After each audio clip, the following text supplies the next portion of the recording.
Kingpin Nobunaga was one of the first Cars 2 diecasts I got back in 2011. And I never really thought about getting Pinion Tanaka.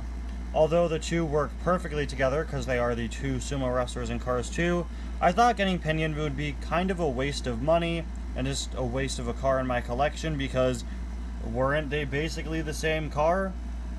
Well, as I've gotten older and I've become more focused on collecting, my priorities have shifted. Yeah, they're very similar, but that's the point. And I started considering buying Pinion more and more. I just never really jumped on buying him, but I knew he was a car I wanted to add to my collection eventually. He stayed at a pretty low price usually, so I knew I didn't really have to worry about him going up in price, and I knew one day I would get him. And that day finally ended up being my birthday this year, where I finally completed the Cars 2 Sumo Wrestlers.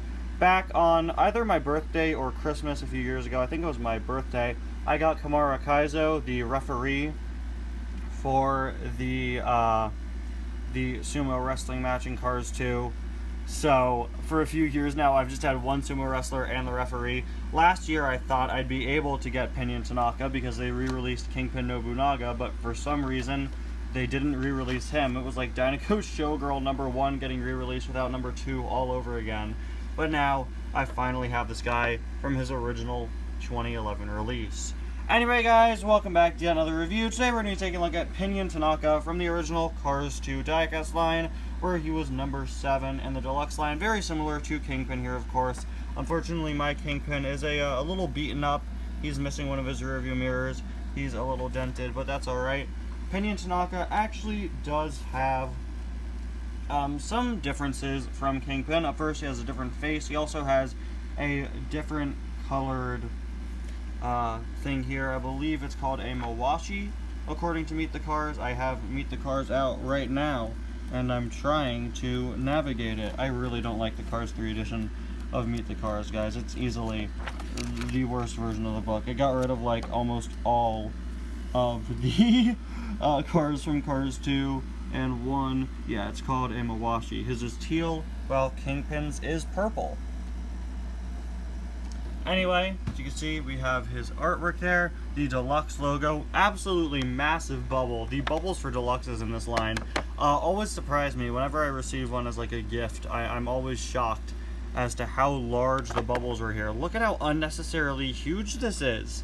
It does not need to be this big. It's like uniquely shaped too. Of course, I have the Porto Corsa artwork there. On the back, collect them all. Submarine Finn McMissile, Holly Shiftball with wings, red. This was the original release of 2011 red. Very interesting prototype image. He kind of looks like a lenticular, honestly. Topper Deckington III, who of course was just labeled Double Decker Bus. The second Cars 2 diecast I ever got. My first was Finn McMissile, which my dad bought me at a grocery store one day while I was at school. Then he went back to the store that night, and he bought me Topper Deckington III. We've got Kingpin Nobunaga there, and Hydrofoil Finn, a car that I'm still missing, but really should get soon. I've wanted to get more Finn and Holly variants for a long time. There are so many, but a lot of them are crazy expensive now. Anyway, here we have Pinion Tanaka. Hold on. Here we go. So here he is out of the package, and it's so crazy to finally have two of these guys. Oh, that's so cool. Oh, that's awesome. Look at that. Man, that is so crazy. Now, at least I could tell them apart a bit better, since I'll remember that Kingpin is the one that's a little more damaged. Oh, that is so cool. I'm so glad to finally have... Okay, so maybe Kingpin's no longer the one who's a little bit damaged.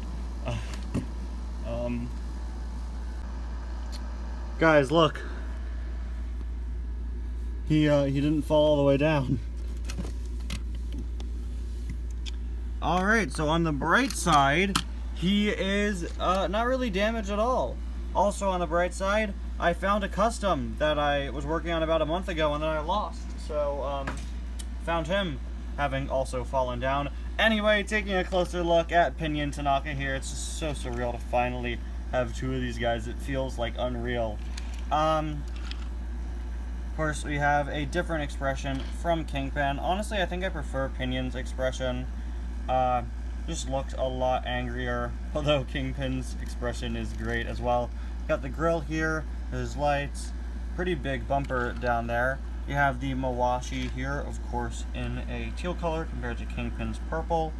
We have the sort of roof rack backpack thing meant to represent a sumo wrestler having his hair tied up. Of course, very clever designs for these guys. Really funny concept of sumo wrestler cars, but they captured like the generic like sumo wrestler look very well for these cars. We have these tassels hanging down. Not sure if there's a specific word for them.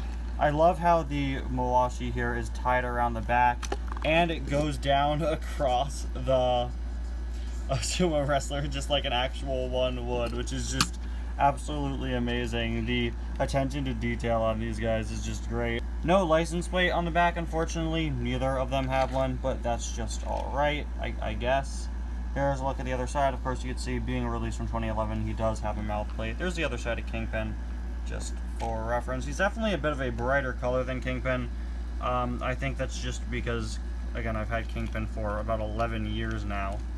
There is, once again, a look at his base, and I just love that the Mawashi is wrapped all the way around, even is textured on the bottom. It's just such great attention to detail. Anyway, guys, thank you all so much for watching, and I'll see you guys next time. Bye now.